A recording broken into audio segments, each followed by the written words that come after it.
Welcome to episode 98 of the Sisters in Loss podcast. Recurrent pregnancy loss is defined as 3 consecutive losses prior to 20 weeks gestation.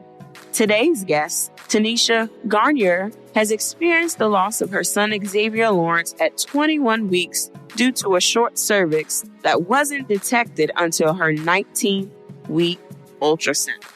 Tanisha has also beat infertility from being diagnosed with polycystic ovarian syndrome, also known as PCOS, and having a history of not ovulating because of irregular periods. She was able to conceive Xavier after a few months of fertility treatments with her OBGYN, and after a year, she tried again. In this episode, she has birthed her miracle and rainbow baby girl named Ezra Joy at 25 weeks. We had to reschedule this episode due to a scare that she had with preterm birth in her pregnancy, and I'm so excited that we were able to chat about her experience with Ezra and being in the NICU thus far. This episode is for you to listen to if you've ever been diagnosed with PCOS, incompetent cervix, had a micropreemie, and an extended NICU stay. Here is Tanisha Garnier. Well, thank you, Tanisha, for being on the podcast. No problem. So I like to start out with you sharing a little bit about yourself and what you do.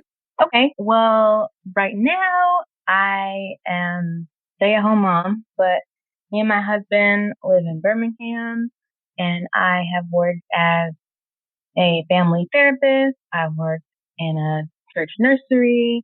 I've done some part-time teaching, adjunct teaching, and just kind of writing freelance here and there. So kind of all over the place right now. Awesome. So take us back on your journey to motherhood and tell us your lost story. Okay. Well, me and my husband, Victor, got married in November 2012. And at that point, I was still in school. I was in a PhD program. And so since I was in school and he was getting out of the military and transitioning careers, we both were agreeing that we would wait for 3 years. 3 years was the magic number. And then after 3 years, we could have all the babies we wanted. So 3 years later, I got off birth control and nothing happened. And I had very irregular periods. And so my period wasn't coming. We weren't pregnant. Every month I thought I was pregnant because I didn't have a period. And it was just a really frustrating time period. So we did that for about a year.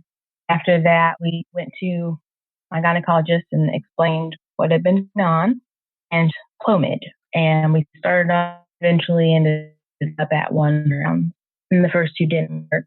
And then the third one did. And at that point was the week of my birthday when I was supposed to that year. And that month, it was April. That month was my birthday month. And I just told Victor that, if it didn't work this time, we could just take a break for the summer and not really try to worry about getting pregnant. And that was the cycle that we got pregnant. And so there's just a lot surrounding that pregnancy that we just kind of felt like, okay, this is the Lord giving us what we've asked for. Everything's awesome. This is wonderful. And pretty much it was an uneventful pregnancy. I had your typical morning sickness and all that, which was hard, but I was very thankful for because that meant, I'm still pregnant. And so went along ultrasound. And then when we went for the jail, it was transitioning and it was in fire academy and could not get off work. And they were very adamant about that. And so I had to go to that appointment by myself, but I had planned for them to put the gender in an envelope and we would have a cupcake later and I'd take it to a bakery and they'd put the pink or blue, that whole thing. So that's what I was mostly concerned about that day. I didn't want to find out the gender without him, but I was so excited to see, the anatomy scan and the full ultrasound. And so during the ultrasound tech was taking a really long time, on something that was not the baby. We had enough that I knew, to look for the head and the silhouette of a human. And she just kept focusing on what looked just like blobbiness. And she said, "Oh, I'm just measuring your cervix." And she just kind of kept doing the click and pull of the dot line that kind of measures everything on ultrasound. And she just kept doing that over and over, over and over. I was like, oh my gosh, why does she need to measure my cervix so many times? I'm ready to see my baby. And so eventually she printed a couple of those out and then baby. And we now know it was a boy and he was just bopping around and I cried because it was, it was just a beautiful, beautiful experience. And I went in my doctor's office or her exam room rather and waited and waited and waited and waited for what seemed like forever. And she finally came in and she said, hey, your cervix is short and this could be a problem. And unfortunately, I knew about short cervix and incompetent cervix because I had a twin and they thought that was the reason. It ended up not being the reason, but I was familiar with where she was going. And so I knew possibility of preterm labor, possibility of like a loss this late in the pregnancy. At that point, I was 19 weeks. And so she started me on progesterone suppositories. And so I did that for a week and I was supposed to have a follow-up with her 2 weeks after that appointment. Did not make it because at 21 weeks and a couple of days, my water broke at home. We were in the kitchen cooking dinner and all of a sudden everything just kind of gushed out and we were rushing to the hospital. Once we got there, a bunch of scary doctors came in one by one, kind of shedding light on us. So my doctor came in and said, the goal for you to make it to 24 weeks is still our standard. If the baby comes with really any interventions we can do. Neonatologist came in and said, okay, if you make it to 24 weeks, that will be great. However, the baby could have a lot of issues. Here are all the issues that could present with a 24-weeker. And there was another doctor, I can't remember exactly what they said, but it was just a lot of information flooding us at once. And we were really, really scared, trying to be hopeful and hope for the best, hope for more time. And then since I wasn't in labor and I'd been in the hospital for two days, they sent us home for me to just be on bed rest at home until I made it to 24 weeks and then they would admit me. But once we got home, 2 days after my water broke, contractions started almost maybe like an hour after we had been home. And initially I thought it was just like I needed to have a bowel movement or something, but I just kept remembering and reading about labor and the idea of coming in waves. And it just kept coming like it would be really painful and then it would subside and then it would come back really painful and then it would subside. And I started thinking, this is kind of coming in waves. Oh crap, this is happening. So at that point, my parents were here. We all rushed back to the hospital. I want to say it was like 6 centimeters dilated by the time we got there. So it wasn't that long of, waiting for my cervix to progress. And Xavier was born on September 29th around 3 o'clock. And it was a beautiful day and the sun was streaming in our room. And it's just one of those memories that's kind of like cemented in your brain forever. Just how it was just so paradoxical, how beautiful, how horrible a situation it was. And so he was born alive for about 15 minutes, but still, I think just that brief window and brief moment into, I don't know, seeing him kind of struggling to breathe. It was hard, but it just kind of helped me see like your baby is alive. Like this is a baby. This is a human being that came from you. You can see he's dying. He's not going to make it, but he was here and he experienced this 15 minutes of life with you, doing what mamas do, which is comfort their babies no matter how long. And so, so he passed and basically just like my doctor had said, he was 21 weeks and 4 days. And so there wasn't any, rushing him to the NICU or anything. It just kind of let us hold him as long as we wanted. And after he passed, they again just gave us time with him as much as we wanted. And it was just me and my husband in the room. All the nursing staff left, and we just sang hymns over him. We sang "It Is Well." We sang "Come Thou Fount." Just anything that came to our minds, we just sang over our sweet baby. And I don't know how much time had passed, but then we called one of the nurses back, and they came and got him.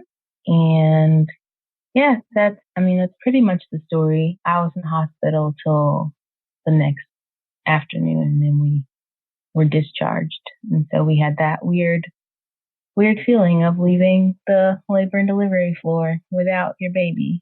And just kind of, I don't know, it was just a big fog of everything. It just all seemed so surreal that all of that had just happened. It had just happened to me, and we were leaving and going home without our child anymore, and I wasn't pregnant anymore. So, yeah, that's Xavier's birth story. Wow. So did you all memorial for Xavier?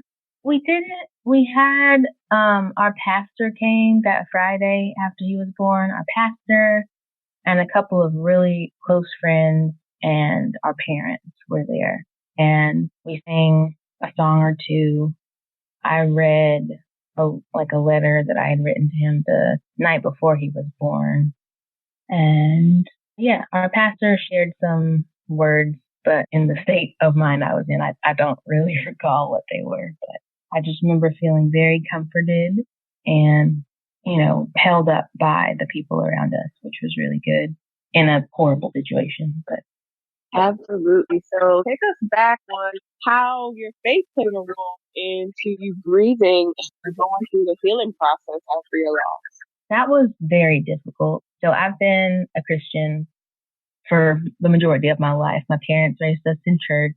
So I've known the Lord, and I've known him as provider and as healer and as, one that's all powerful and can do anything and everything. And so with a situation with Xavier, and I put a lot of faith in, okay, well, if we're meant to get to that, God will do it.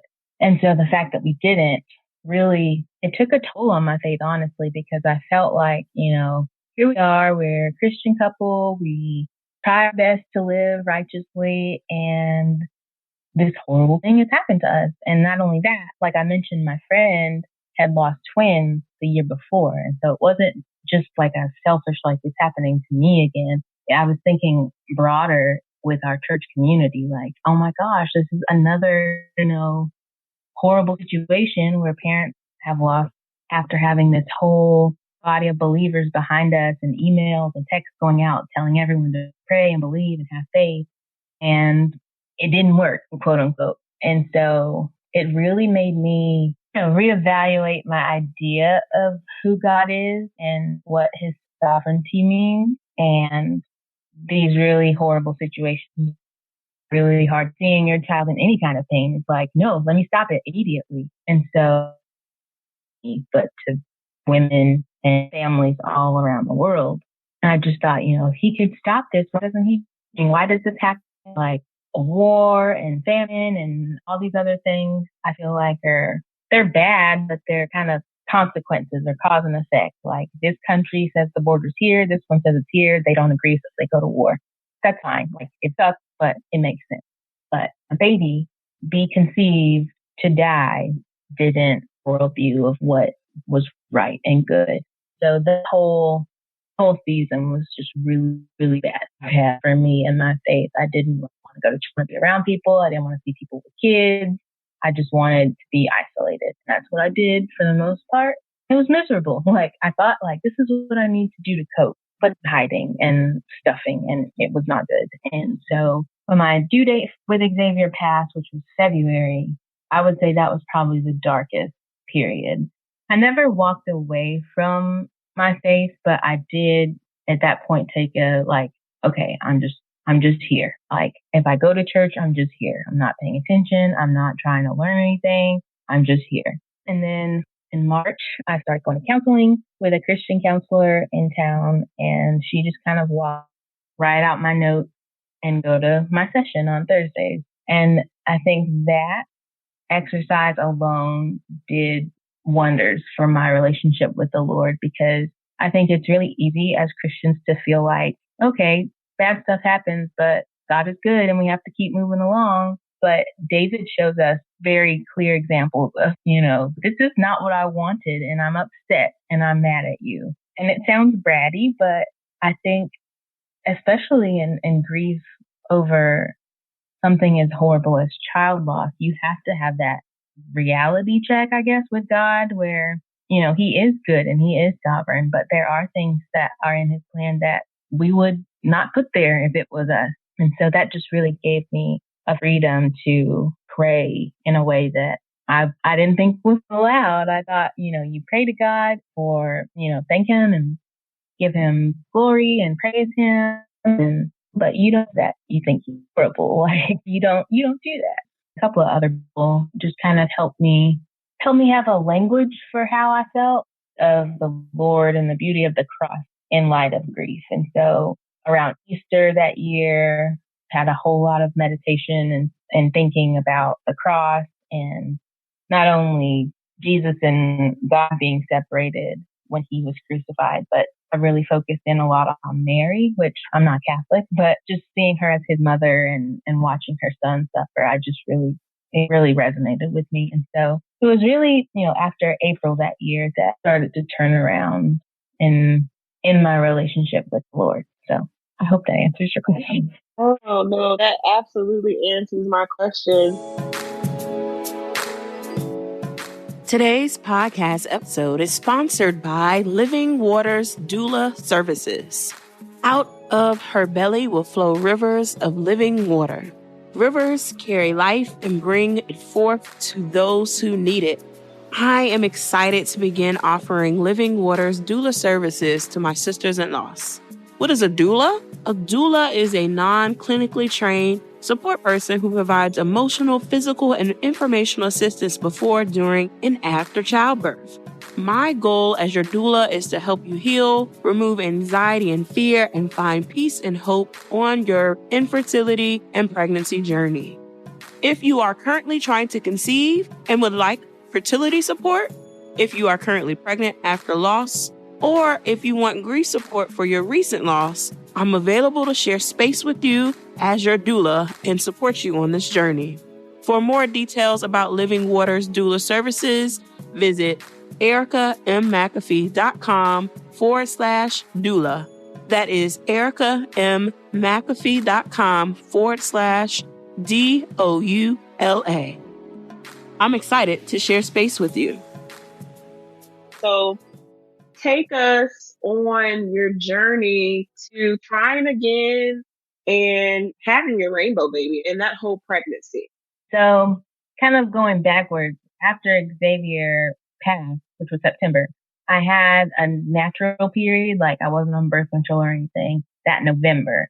And so in my head, I was like, oh, the Lord has restored my fertility as a result of losing my baby. So we can try immediately. And I just became real focused on, not going to get over losing my baby until I have another one. I'm not going to get over losing him until I have another one. And so, like I said, going back to saying before of that winter period, just being really dark, for, a baby to replace what I had lost. And just thinking like, oh, if I would just be pregnant again, then I wouldn't feel like this because I've gotten used to feeling pregnant and now I'm not. And I don't know who I am or what I am.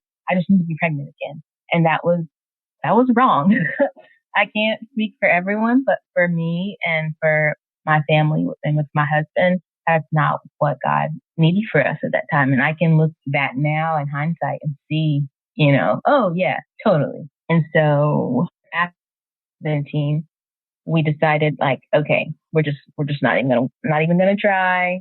I can't go through this every month trying to figure out when I'm ovulating, if my period's gonna come, if it's not. And so I didn't go back on birth control, but we just kind of used other kind of preventative methods. And I told my husband to give me till August because he was, grieving in his own way, but still really open to trying again. Whereas with having a short cervix, the likelihood of multiple losses, like not frequently, but repetitive losses is really high. And so I was really scared of that happening.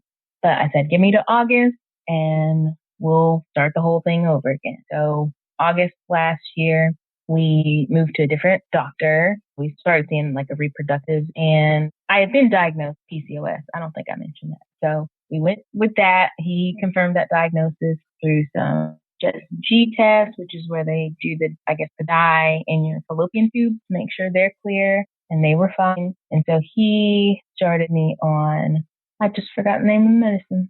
Starts with an L. It was a different ovulation medicine. Not Lexapro, that's for depression. Letrozole, yes. And so, yeah, I started taking that. And then in November, after our anniversary, we were pregnant. And we were both terrified. I just remember out from when I ovulated on that cycle to when, if I was pregnant, when a test would be positive. And so it was the night before I was to take that test. And I just was dreading waking up the next morning. I was dreading getting a negative test. I was dreading starting this whole process over again that I had just done the year before. And my husband came home from work off of his shift with the fire station, and I peed in a cup, and I was pregnant. It was a very faint positive, but, in the fertility world, a line is a line. And so it was there. And I don't know, I just kind of felt robbed in a sense of that, blissful, innocent, like, oh, we're pregnant and we're going to have a baby. It was more so, okay, there's a fertilized child in me. I don't know where they'll end up, but for right now, this is fine. And because I was considered high risk after having a loss and having the cervical issues, I got seen very frequently, also very inconvenient for, like I said, my husband's a firefighter, so working around his schedule was difficult. But we got to get in probably the next day to confirm with a blood test, and we went back 2 or 3 days after that to continue to watch the HCG levels rise, and they did. And so then we were told, like, okay, 6 weeks, we'll see you. And that was the longest 6 weeks of my life. But yeah, we came back, and a little flickering heartbeat of my short cervix, we did opt for having a cerclage placed, which is just a stitch on your cervix to keep it closed, hopefully through pregnancy. And then at 16, I started progesterone shock to, again, hopefully keep the cervix from thinning and from labor starting. Lose a child, you're very aware of what could happen. And that was very much the case for us. But once we found out, once we were confirmed by the doctors, we told a lot of people when I was 5 or 6 weeks. We waited a really long time. We just wanted to let everyone know as soon as we knew. And with that was really helpful because I had a whole community of people, once again, praying for me, calling me, texting me, encouraging me with each week that passed. So, really, Xavier, there weren't any real issues. There was one thing with one of her ultrasounds where one of the levels was off of, again, I can't remember what it was, but we had to talk to a geneticist, and it was really scary, but then it ended up being fine, whatever the issue was. I apologize. That's not very informative. But then, 21 weeks came, and I had a lot of fear that week, just with it being parallel to when Xavier passed. And it was the week of Easter this year. And so, I don't know, there was something about getting to experience Easter with my husband, pregnant, with my church family that just was really special to me. And I'm just forever thankful for that day. I had my water started to gush out. Again, kind of like, almost like PTSD, like everything just very much the same. Like we had to rush to the hospital. When I was pregnant, but like we were going this time though, so that was different. Checked me, and since it was a foreign body, they had to remove it, which was very painful. And then after one of the doctors in the room said that I was 4 centimeters, at night, it was just me and my husband who had shared the secret, I guess. And so with everyone around the hospital bed, my mom, my dad, his mother, some friends, pastors, Joy. And it also goes with the week of Advent that we celebrate at our church. Love, peace, joy, and our 4 concepts that we kind of talk about leading up to Christmas. And the Joy Week was the week that we went for our ultrasound. Her name. And yeah, we thought we were going to have Ezra Joy that night, but I had other plans. And they watched me that weekend to make sure I didn't go into labor or have any infection signs. And then after that, I was moved to the high risk floor. I stayed for 2 weeks on bed rest. I was able to move around a little bit, but they just didn't want me up and walking around for more than like 10 minutes. So that, honestly, that whole 2 weeks, because every day kind of melted into the next one. But it was a lot of prayer, a lot of, music and worship music just to keep myself encouraged. Because I had lost a child already, I was kind of buffering myself like, okay, this could happen again. And if it does, it will be horrible, but you've survived it once. You could do it. You can do it again. God will carry you through if this baby dies.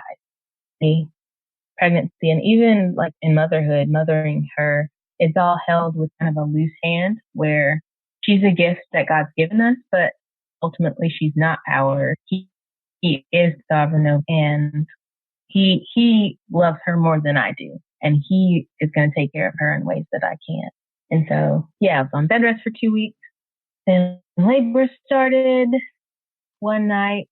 Husband was not at the hospital. He was taking an exam for a course he was in. My mom was there though. And he was there by the time it was go time. But again, there were very similar feelings, emotions, and I don't know. I guess I was expecting it to feel, at a different hospital with different doctors, but it's just, I don't know, ingrained in our minds of what we remember and what sticks out. So we did the epidural, all that. And after a couple of pushes, she came home. Well, she was born April 25th, came home August 19th. And so it's almost been 2 months and she is doing really well. Awesome. Well, tell us about the resources or tools that you use to help you on your grief journey. How to combat those lies with the word. That was probably number one helpful thing. Like I said, there were also some books that I read. One of them was No More Faking Fine by Esther Fleece, which was not a book about child loss, which I know different people like different things. I really liked the fact that wasn't about child loss because I could pick from the themes that resonated with me and not worry about the rest. One book that was about child loss is Coping with Neonatal Loss, Miscarriage, and Infertility. And that is by Amy Winslow, I believe. And that was a very kind of academic, straightforward book, not really flowery wording, your baby's another rose in God's garden or anything like that. I did a devotion that was, I think it was called The Baby I Never Knew, or it had a really pretty cover, but I did that and that was helpful just early on in the process. And later, I guess this was while I was pregnant with Ezra and through my bed rest day at the hospital, I read Pain and Stuff. And that was really a good resource. Kind of dense, but I really liked it. I also, grief-wise, I joined a gym and I made sure I worked out every day. And I'm not too big into, fitness, but they aren't lying when they say that working out, does wonders for your endorphins or whatever. It just really helped me kind of get a rhythm to my day because at that point, basically since Xavier, I haven't gone back to full-time work. And the first few months after him, I wasn't working at all. I was just at home by myself a lot. And so going to the gym every day kind of gave me a rhythm to like, okay, step, put on clothes, put on shoes, get in your car, drive down the street to the gym, watch, Ellen or whatever.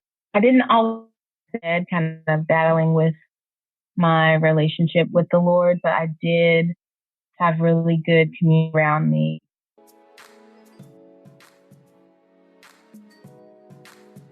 Thank you so much for listening to today's episode. I pray that this show was inspirational and a blessing to you. For show notes, visit ericamcafee.com/podcast. Please join us in our offline discussions in our private Facebook group by going to sistersinloss.com. If you're listening in Apple Podcasts, please rate and subscribe to us and leave us a 5-star review. I pray that you all have a blessed week. Keep the faith, and I'll talk to you next Wednesday.